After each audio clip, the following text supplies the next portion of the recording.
Netcasts you love. From people you trust. This is Twit. Father Robert Balliser, the digital Jesuit. And joining me is Mr. Mike Elgin, our news director. Now, Mike, you've had this for a good month. This is not an off-the-cuff review. This is something that you've been using on a day-in, day-out basis. And I've been avoiding this review for a month. That's why. Okay, whoa. You're jumping ahead of the review here. This, of course, is a Samsung, but it's a special Samsung. That's right. Because it's got a curved screen. That's right. It's got the coveted curve. And best of all, the best thing about this curved display is it's cheaper than your average curved display. When you see a curved display, you start thinking dollar signs. I'm thinking like that $10,000 one that Leo bought, which was nice. I hope so. I hope it's nice at those prices. But this one is only $399. $399 for a curved display, and it's a 27-inch display. That is an amazing price.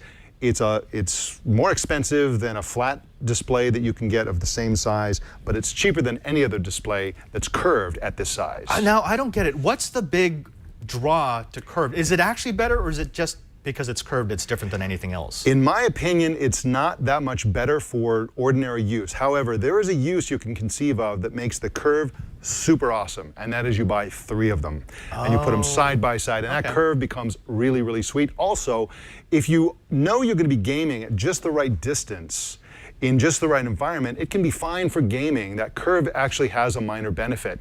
But if you step back a foot or move in a different way, the curve actually becomes a detriment. Right, and this is just basic physics. This is a parabola, and so there's a focal point. There's a point on this. It's going to be actually quite far out, maybe about here, at which every pixel on the screen is equidistant to your eye. And you have to keep in mind that if you're going to do gaming with more than one person, this becomes a problem. If you're going to be gaming by yourself, you know exactly what you're going to be doing. In other words, if you're already doing this and you want to just swap in this monitor for the one that you're using, that curve is great. It's actually kind of nice. Yeah. Well, the other question I had about this is I have a 50-inch 4K screen that I use as a computer monitor. Yeah. And what I've noticed is it is so big, and I'm at a distance where the colors actually shift towards the edge of the screen because I'm getting it at a much different angle.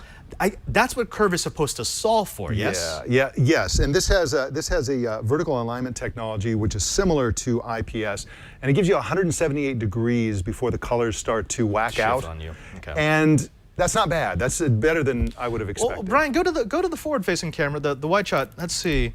So you start to see color shift right about there. Yeah, and that's that's not bad. In actual use, it's not an issue. It's not a problem. Yeah, especially at this size. I mean, you're not dealing with a 50-inch screen. This is what? This is a 27? 27-inch screen. Yeah. And it's got a 1920 by 1080 resolution, which is lower than you might think. I would expect 4K for a modern 27-inch monitor. Yes.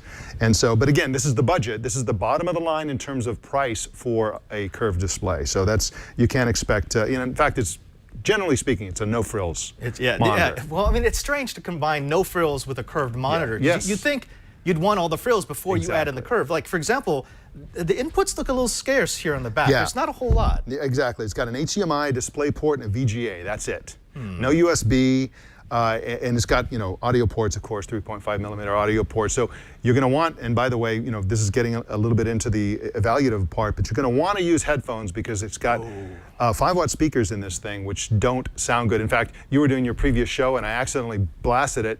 You probably could tell from across the room that it didn't sound very good. Okay, good. Now, I did notice that it does have a VESA mount, even though the VESA mount here looks a little chintzy. It's not. It's basically just 4 holes in the back of the plastic. That's right. Which is good because I'm noticing something here. Yeah, and that's a big problem with this display. It's got a flimsy. It's got a flimsy stand. It's plasticky, and it's really like we can really get this thing going. And it's a problem if you're going to be moving the desk at all.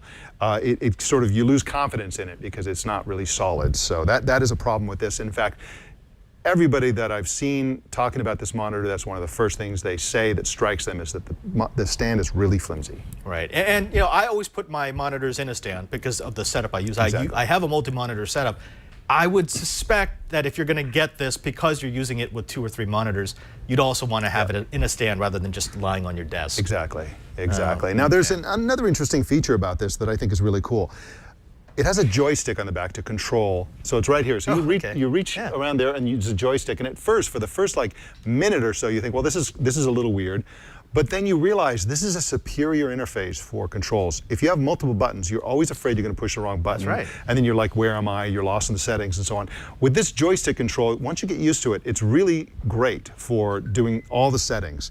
And so I really like that joystick a lot. It's really a great feature. That's actually, you're absolutely right. Normally I'm reaching around the side of the monitor or the bottom of the monitor or just trying to find the buttons. Yeah. And then I'm trying to figure, okay, that's forward and back, that's select. Right. A joystick is kind of a no-brainer. You push it in to select and then you navigate. Exactly. Okay, all right, so that's something they did right. Yeah.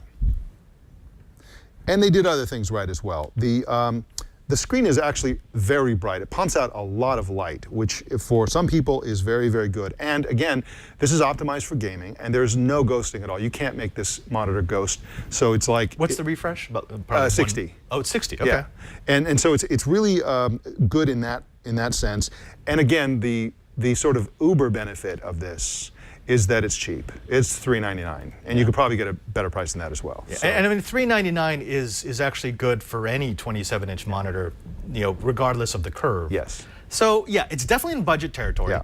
Give me your pros and your cons. Okay, well those are the pros. Those are the pros, the cons. Joystick is awesome, it's bright, no ghosting, and it's cheap for a curved display. The cons are that the image quality overall is not good. It's generally speaking pretty bad. If you're going to use this for anything other than gaming, it's just terrible. If you're going to just do email or something, it's too pixely and too bright and washed out. It just doesn't feel good for anything other than certain types of gaming. Again, it has a flimsy stand. You can't adjust this much. So the degree to which this thing will adjust is almost zilch. When you adjust, it creaks. I don't know if you can pick that up on the mic, but that's not the sound I want to hear when I'm moving my expensive monitor. Exactly, and that's the sound of plastic. That's the sound of plastic. And so it has, again, has no DVI connection, no USB.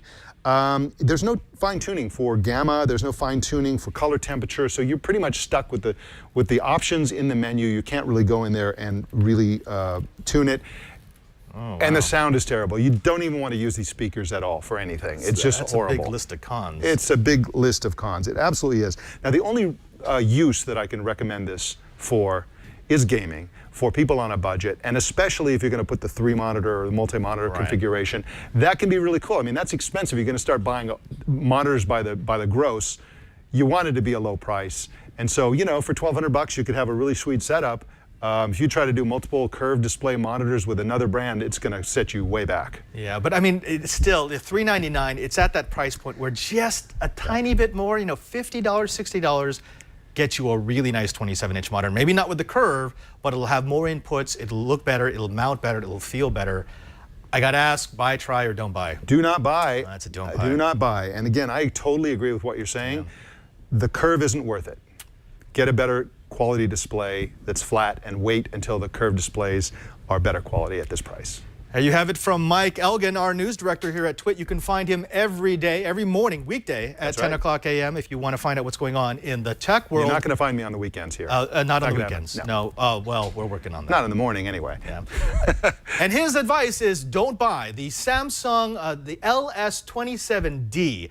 He says leave the curve for your really expensive big screens. I'm sorry to hear that. This was the first affordable gaming curved monitor we've had in the studio. I had high hopes for it. So did I, and when it came in on the box, I thought, okay, this is going to be awesome, and it wasn't.